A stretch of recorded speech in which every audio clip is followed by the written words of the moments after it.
because like while I was writing this book, my mother was dying of stage 4 cancer, lung and bone. My son has mental illness. Yeah. And I was pulled in so many directions. And the one thing that kept me sane was to just, I'm not giving up and I'm focusing on this goal. I don't care what happens. Yeah. Hey, I hope you're enjoying the episode. I hate to interrupt, but I had to tell you about a community that I'm a part of. It's called the Morning Meetup. It's where hundreds of entrepreneurs gather every single morning. Look, we share ideas, we motivate each other, we share our successes. It's the perfect environment for you to not only grow as an individual, but as an entrepreneur. It's hosted by my mentor, David Shands. It's every day, Monday through Friday, 8 a.m. It's no better way to start your day. Look, we've got a book club. Imagine hundreds of entrepreneurs reading the exact same book on the exact same chapter. You get to discuss that book and share your thoughts. It's very motivating. It empowers you, and you're ready to start your day. You get all of that for only $1. After that, it goes to $79 a month. I have no doubts that you're going to want to stay and be a part of this community. Look, I'm there every single morning, 8 a.m. The only thing we're missing is you. The link is in the description. Go ahead, click the link, try it out, join the community. Look forward to seeing you in the morning. Welcome to Success Leaves Clues podcast, where I find regular people doing extraordinary and phenomenal things in corporate America and entrepreneurship. And of course, I'm your host, Dr. K. I have with me today the renowned author, Judith Maynard. Thank you for joining me. Author of From Revealing to Healing. There it is, Revealing to Healing right there on the screen. If you are on the audio version, you will be able to check the link in the description and direct you right to the book. Yes. Judith, introduce yourself to us and tell us a little bit about your book. Well, again, my name is Judith Maynard, and I am originally from Motown, Detroit City in Michigan, a West Side girl. And I've always had a love for poetry and short stories. Yeah. I'm a bit of a cool nerd. So I've always had it in me to do things that are artsy, crafty. I mean, I was narrating plays when I was 5 years old. I do impressions. I'm all about tapping into your gifts. And when you do that, I believe you're leading yourself down the journey that God purposed for you. So I enjoy writing. It is like therapy. And I love talking to people. I love people. Well, awesome. And I appreciate your time and thanks for sharing everything with us. And so tell me a little bit about that first play. Can you remember, getting into that first I can go back. Production? That first play, there was a comedian called Lily Tomlin, and she used to do this skit. And she would talk like this, and she'd say, "My name is Edith Ann, and this is a story I'd like to tell you right here." And I would do that at 5 years old. Wow. I was able to do it. And excuse me. And it was like, it just took off from there because like, I don't have stage fright. I will talk in front of anyone. I feel like anything I say in front of the good Lord, the Most High, I can talk to people about anything. But I've been a voracious reader, have always had a huge imagination and love the spotlight. Wow. So when did you transition from, doing things like plays into writing? Because I know you love writing and reading both. Well, my life took some real unsavory turns in my early 20s and 30s. You're looking at a person who recovered from a crack addiction, alcoholism. Oh my God. God took me, and I mean, I was made over. And because I was willing and I am fearless, I decided that I deserve better. I'm worth more. And so I started a business in Detroit called the Shine Queen. And so I was like a private contractor for the Detroit Police Department. And I shined shoes for 27 years. I just created a business. And in 2018, I had bought a new car. And when I went to start it up, it wouldn't start because it was 14 below zero. And I had some friends that lived in Arizona, and they said, honey, you can come on out here. You ain't got to deal with that. I said, in 1 year, I'm leaving. So almost 3 years ago, I moved out here, and my life transcended into something that I never expected. During the pandemic, I was so alone because I was by myself. Right. I came out here, my family's 2,000 miles away, and it was just put in my head, start writing poetry. So I did. But something caught me. You had a business already. So before you got into that, you had this business for, you said 20 years? 27 years. 27 years. So something that kind of caught me off guard is you had some issues with some drug addiction, but then you start a business at a police station, or at least working with police officers. The whole department. The whole department. Yes, I was making crazy money, but money isn't everything. No, I know the money's not everything, but how was it building that relationship with police officers that most people who are either selling or doing drugs don't want to be associated with police officers? So once you're cleaned up, right? And now you're favor of God. I mean, because it was not something that I had planned. And like you said, being in the lifestyle that I was in, I was not trying to be friends with the police. But because I had such a skill that they needed, God blessed me with a son. And after I had my son, my life changed like 360 degrees. And so I decided to, I wanted to build my own business because I just was not that regular 9-to-5 quote unquote girl. I'm just not that girl. So conventional jobs, they didn't really work for me. So I had to create something that would sustain me and that I enjoyed doing. And I did just that. But how did you find out that you had a talent or even wanted to shine shoes? I was in the military. What branch? Army. Oh. I was in the Army too. I was a 71 Lima, but I was attached to the 101st MP company. So it was like, that's a police in itself. And I blended in with them so well.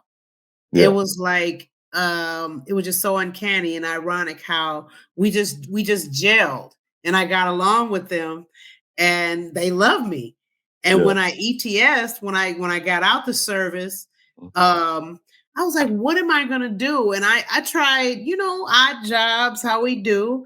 And none of that worked for me. It just traditionally was not for me. So being that I got a creative mind, I created something for myself that turned into a legacy, because no other Black woman in the history of Detroit has ever set up businesses inside the precincts. I had chairs, shine chairs. Wow. Set up in the precincts. And it was a gold mine. It was wonderful. But somebody showed me another opportunity, and I'm a risk taker. Okay. And I was tired of the cold weather. I said, I'm moving out west. And I just to Arizona, you said, right? Yes. And how long ago was that? It'll be 3 years, April the 2nd, next month. What was the transition like? I left all of my furniture. I packed up my car, had it transported, and I bought my son and myself a one-way ticket. And we ended up sleeping on my best friend's couch for like 2 weeks. And I said, this is not me.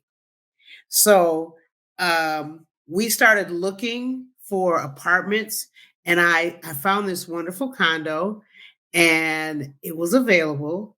And I had just got my my disability upgrade from the VA.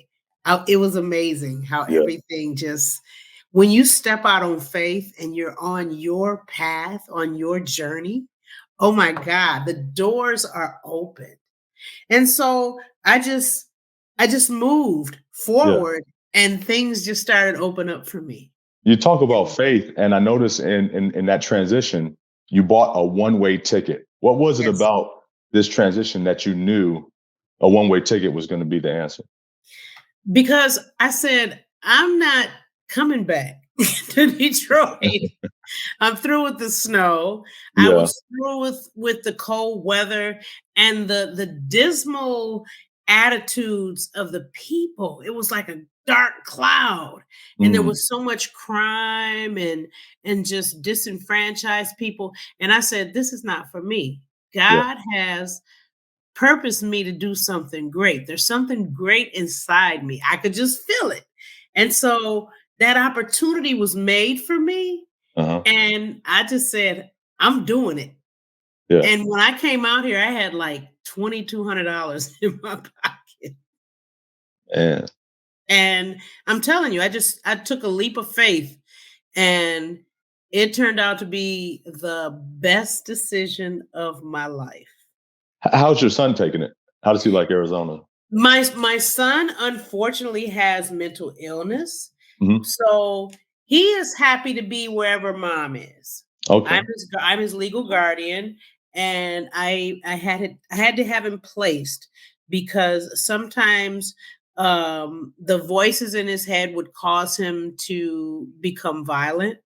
And I'm about 5'2". I weigh about 130 pounds. And if the wind blows hard, it'll knock me over. So I said, I can't put myself in this position. So I had him placed in a beautiful place. It is a beautiful place. And I take care of all of his business, and I buy his clothes and hygiene products. And, I'm just mom forever. He's 31 and he's my baby forever. Wherever I go, he goes. Yeah. So from living, well, no, not living, but sleeping on the couch at your friend's for a moment, and you said you just realized something was burning in you, that's not you and that's not where you needed to be. No, I knew that wasn't me because I am used to being an independent woman on my own. I raised my son as a single woman, and I knew that he was used to having his own room, and I needed my own space. So with me getting a upgrade with the VA, and I am not a procrastinator, I said, let's get out here and find me a place. And I'm like, if you get out there and believe something and do the work, you're going to get what you want. And in 2 weeks, I was in a beautiful condo. It was amazing. It was like from a storybook, because I had no idea how I was going to do anything. I didn't even really have a plan per se, but I planned on moving. And I said, God, this is over you. So I'm gonna let you figure it out, but I'm gonna move. And that's what happened. Judith. I didn't have a plan, but I planned on moving. That's it. I love it. And that's what I did. How's your condo for being a creative space? Do you do a lot of your work and a lot of your writing in the condo, or do you like to go out somewhere else? I do. And sometimes, I'll go out to a park and just sit and soak up the atmosphere. But I am living by myself for the first time in 31 years. So I am so excited about being on my own because I had a roommate for so long. And I said, I turned the TV off and I turned my phone off, and it was like the words were just coming from out of nowhere. And I was amazed at the things that I was writing myself. And I was like, God, where is this going? Because my intentions initially was not to write a book. Okay. But I knew I had the talent to write because I love poetry. Yeah. And so I just said, well, you know what? I'm just going to do something different and see what happens. And I just took a risk. And yesterday, I was #1 on the new releases on Amazon. Hey, Oh my God. congratulations. Thank you. It was, oh my God, it was so mind blowing. I was Yeah. like, oh my God, you got to be kidding. My publisher, she was texting me, like, do you know where your numbers are at? Do you know that your book is #1? I'm like, oh my God. It was phenomenal. I Man. mean, I can't even express to you the joy Mhm. because like while I was writing this book, my mother was dying of stage 4 cancer, lung and Whoa. bone. My son has mental illness. Yeah. And I was pulled in so many directions. And the one thing that kept me sane was to just I'm not giving up and I'm focusing on this goal. I don't care what happens. Yeah. I mean, I was home in Detroit every other month. I drained my savings. I spent every stimulus check Mm. because I had to come home and see about my mom. But Yeah. I would come back and I would just seclude myself from the world and I would write continuously. And next thing you know, I had a whole book. And the first time a publishing company accepted my manuscript, they sent me this 23-page contract. Now, I have no legal knowledge. And Yeah. I'm like, I'm That's a looking book. over this.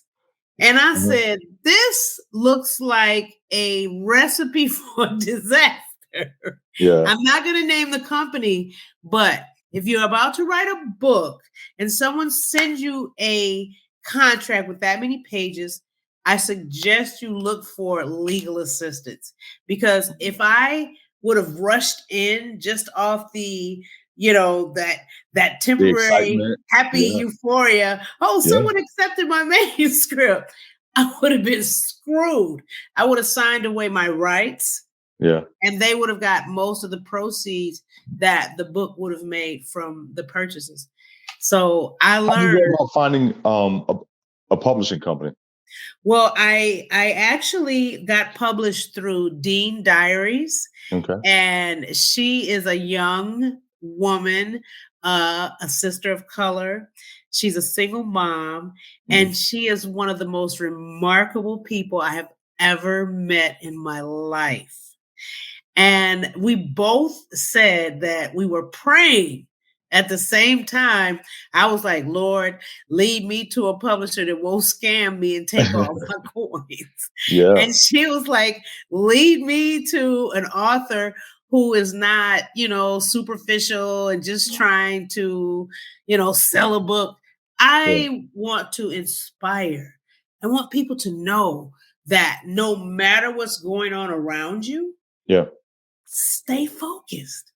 Your dream will happen, especially if you take the time to get by yourself and Mhm. listen to that calming voice that says, this is what you're supposed to do. But if you're surrounded by people and all types of people be like, you ain't no author. What you gonna write a book about? I mean, you got naysayers Oh yeah. all the time. So, but Everything you try to do in life, you're going to have people who are naysayers, and you're talking about staying focused.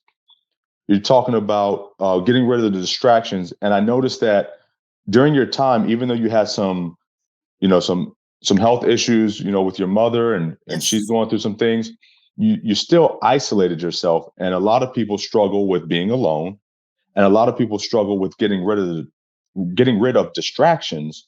yes. And what is it that I mean, how did you learn to just not necessarily be alone, but rid yourself of distractions?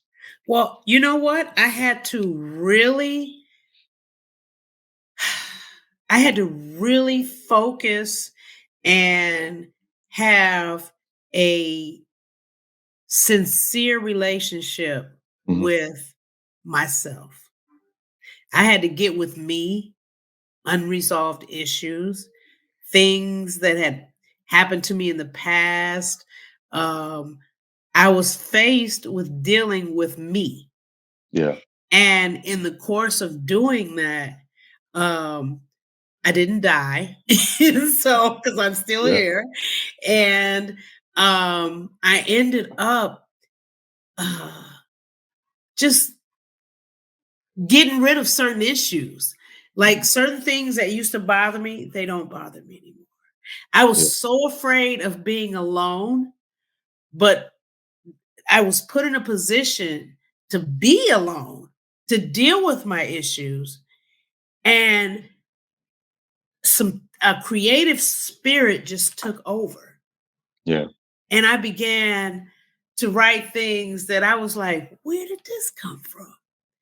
And I would just Yeah, for just being hours. moved and allowing that artistic talent to flow. It's kind of hard to put to words Mhm. because I got real still. I did do some meditation.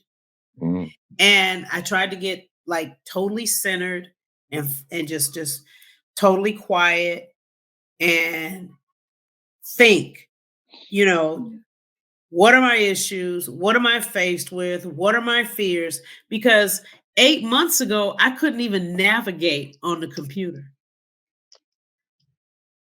Yeah. What It's like so how did you um, get past that hurdle?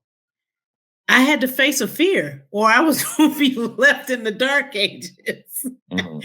It was Yeah. like they don't take paper manuscripts when you're submitting them to publishers. Mhm. So it was like learn to navigate, or you're not even going to be able to even step close to your dream. Yeah. So I just had a made up mind. I said, you're going to face this because people were like, how do you not have a laptop? How do you not have a desktop? And I was Yeah. like, I work with my hands. I don't need that. Yeah. But on the inside, it was like I was intimidated because I didn't understand the concept of the technology. But Yeah. once I cast that fear aside and just made up my mind, hey, I'm doing this. I can do this. I'm not letting this defeat me. I kind of got an East Side attitude for like, Yeah, with I the know that's neck right. and everything, like, You're I'm not taking doing me this. down. So that's what happened. I took a Yeah. course, and matter of fact, one of my cousins taught me the course, and then I joined a group called the Freedom Equity Group, which is a financial service agency, Mm. and I got my Arizona State insurance license at the same time. Man, you was working on you, Yes. getting there. Yes. Any I means said, necessary, no distractions. and then my mom passed. She passed away September the 1st, Oh, I'm sorry to hear that. 2021. And I Yeah. was like, because my mom was like, if anything went wrong in my life, like Mhm. financially, I could pick up the phone and be like, Ma, I got a problem. Yeah. And she would take care of it. Yeah. But she was gone. And I was like, okay, you have to figure out how to handle your own business. Yeah. And it was like, figure it out, or you're just going to lose at life. And I'm a winner. So that That's wasn't an right. There option. you go. That wasn't an option. So I just got busy. Mm.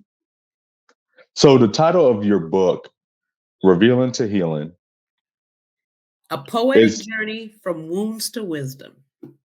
that is an amazing title. Thank you. Probably one of the top reasons you are a number one seller.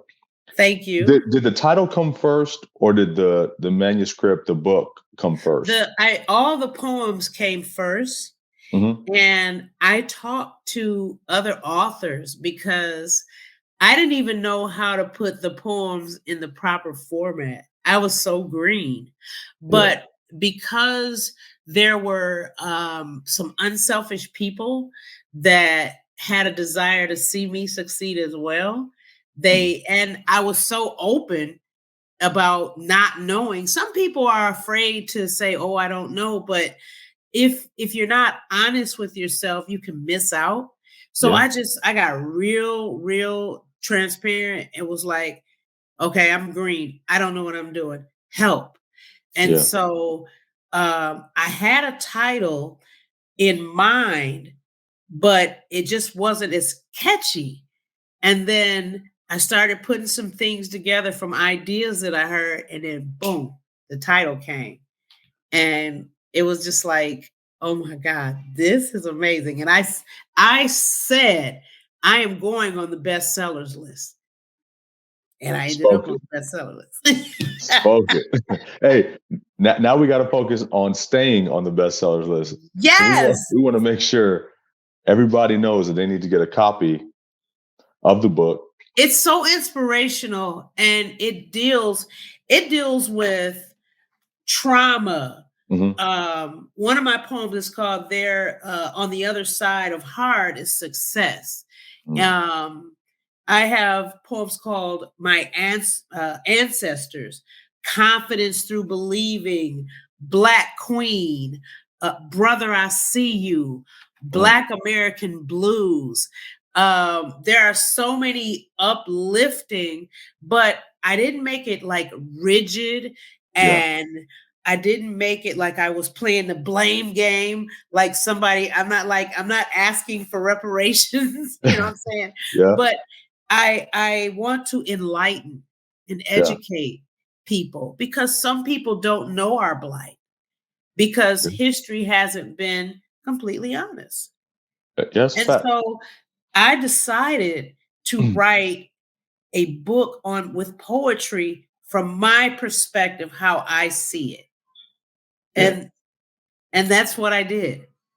And the words came from God, and I just followed through. And I'm working on a second book. Congratulations. I can't wait for that one as well. Ooh, that one gonna do something to you. It's gonna do some damage. Yes. So I don't want to spoil anything. Not asking you to read the poem, but I do want to understand one of the titles that stood out to me. On the Other Side of Hard is Success. Oh, I'll read that to you right quick. That I don't have a problem with reading that. Let me see. Okay, that's page 75. I'm so glad you asked me to. Okay. You have to excuse me. I got a little sinuses. It's a little dry out here, and the weather is changing. You sound great. Thank you. On the other side of hard is success. Anything and everything worthwhile is subject to a test. Facing many obstacles on this road, distracting added stress. Yet continuing on will one day find the hidden treasure chest. Easy is not a possibility filled with sleepless nights, awaiting the manifest. Although moving forward, staying focused, continuing to confess. Victory is mine. It's happening in God's time. Won't settle for less. Climbing mountains, reaching with strength and finesse. A no is a step closer to a yes. Refusing to be defeated as long as I rise in the morning, I'm blessed. My past gave me courage with endurance, like a lion roaring, doing what's best. Experience taught me lessons. In faith, I know without having to guess. What I envision, I look towards the goal, ignoring the mess. Let's turn this. Situations requiring all your muscle, beyond the limit, relentlessness. Outlook may be vague, keeping your hustle, definitely possessing greatness. Not moved by a difficult struggle, just keep trusting in who has kept me blessed. Be steadfast, unwavering, looking forward to unbridled, complete happiness. On the other side of hard is success. Come on, Judith. Come on. I love it. Hey, one of the lines in there, "Victory is mine." That's one of my favorite songs from church. I Yes, love it. indeed. For all of us. Victory is mine. Victory Victory is is mine. mine. Victory is mine today. Yes. I love it. That is Absolutely. a beautiful poem and very inspiring. I love it. I Thank love you it. so much. If that's a preview to the rest of the book, I can't wait. Man, I'm telling you, it was like writing it was therapeutic. Yeah. I was able to release some things. I was able to get past some things, get over some things. And I had to realize that the harder the struggle, the greater the reward. So, with that, I just decided I'm in charge. This is my life, and I'm going to make the Absolutely. best of it. So, I just followed the plan that was set before me. And now I'm a winner. Now I'm a winner. If it was a way that you could share with people how to get out of their own head so that they too can become winners, what would you say to them? Well, first, I would tell them get honest with yourself and find someone that you trust who can be objective and is not judgmental, and talk about your pain, talk about your struggles, and face them. Most times we have a fear of facing our issues, but the actual fear itself is greater than the thing that we're avoiding. And that's what I found to be true. Once I faced the fear of this, this is a computer, this is a thing, it's not going to eat me. But I swore up and down it would. But once I faced it, I wrote a book. I joined a business. Matter of fact, like I said, I just got a promotion in the agency, and I've been with the company since August of 2021, and now I'm a divisional manager. I've recruited people. I've met the requirements. I took a course for computers, and I'm 56 years old. Next weekend is my birthday. And I will be at the culinary dropout in Scottsdale. If you're there around 7:30, come to my table and party with me. Judith, you make me want to fly to Scottsdale. Come on out, man. I want to be there. Treat you like family. All right. We will do you right. Yes. You have such an amazing story. It's just victory over victory and success after success, all along your life and all throughout your journey. And a lot of it has to do with you stepping out on faith and not having any bondage and fear. Absolutely. You know, it's just amazing. Hearing the businesses you've started, the accomplishments, even the faith that it took for you to move is incredibly inspiring, because I have family members that have never left the city they were born in. So I was terrified though. Yeah. But I wasn't filled with fear. You can be scared and keep moving, but fear paralyzes. And I'm not that girl, because I believe what 2 Timothy says. He has not given me the spirit of fear, but of love, strength, and a sound mind. Yeah, and absolutely. I took that and created this because I followed him who created me. Everything that's in me was given. Yeah. So I took it and I tapped into it. And when I began to believe in myself, I turned into something. I'm not the same girl I was 3 years ago. I love it. Me too. I love it. I can't say that I wouldn't have wanted to know you 3 years ago, but I love this version. I love the energy. I love your spirit. Bless your heart and all your parts. It's incredible. So I have something that I like to do on the show. It's called Success Leaves Clues Podcast. Okay. So I like to point out a couple of clues that I noticed throughout the show. And then I'm quite sure the audience will pick up on a lot of other things and be able to apply those things to their life. And so we've already touched on one that really stands out to me is faith. Yes. And I think without faith, you can't do anything. I mean, you have to have faith to sit in a chair. You may not want to acknowledge God in that, but you have to have faith in order to move forward and be successful. You got to believe in something greater than your own ability. Yes. Yeah. I noticed that you're not afraid to say you don't know. And asking those questions allows people to come into your life, build those relationships, help you out, and so that you can become more successful. None of us are great at everything. No. So we have weaknesses and we have to get outside help. We want to be successful. Yes. You have to, in order to be reachable, you have to be teachable. And I learned that from my coach from the Freedom Equity Group. Her name is Terry Alford, and she is a living firecracker. And I try to tell her, girl, I'm not as young as you. I can't move that fast. Slow down. Jim Shoe, you moving too fast. But I still do everything that I'm instructed. If you can follow instructions and have faith, you can have anything you want. Believe it. Yes. And one more key thing that I wanted to point out is your ability to remove distractions. And, whether that be isolating yourself and being in, solitude for a temporary amount of time. But we have so many distractions. You talk about the technology that, you didn't really want to get into, but that is a huge distraction. We've got social media, we've got television, we've got family naysayers, like you said, telling you that you can't do certain things. You're not a writer. Who are they to tell you you're not a writer?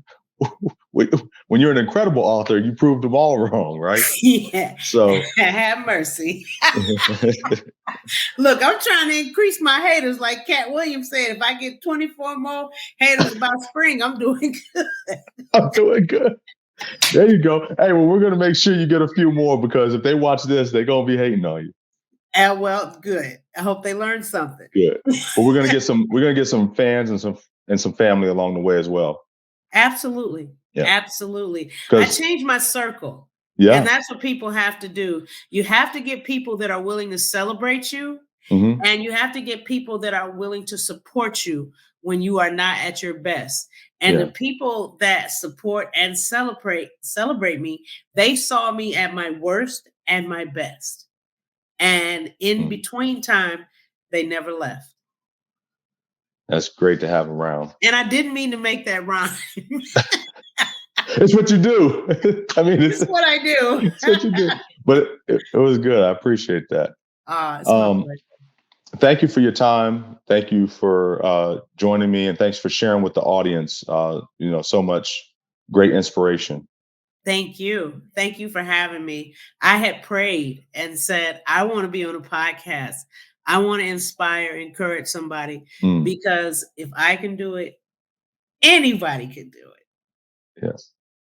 Well, I want to remind everyone out there, if you can dream it, you can achieve it. Until next time on Success Leaves Clues podcast. Yes.